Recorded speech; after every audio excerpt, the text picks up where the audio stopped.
a lot of people are using sage and salo panto and different things to cleanse their space.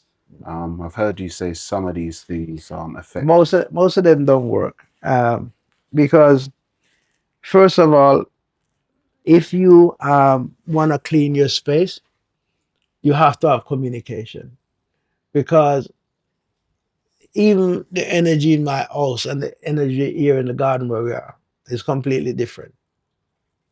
And you have to be able to perceive or understand or connect with something that's going to give you the right guidance, the right information for that place. So this idea that we have all the time that this, whatever we're doing, is the right way or the only way, is not so. And then also you have the other problem where you use the same thing over and over and over again. After a while, it becomes useless. It don't work again. Right?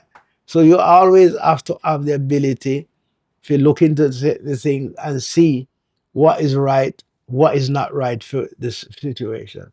So if I'm going to do some spiritual work in somebody else, I sit down and concentrate on the house before I go there, and I would know what to bring or what not to bring. It's as simple as that. And again, you as a human being, we have to consider seek guidance from the ancestors, from the divine, from whatever. Or else, whatever you're doing, if you're just doing it because of ego and ambition, and you think you know, because the more you think you know, is less you realize that you actually know.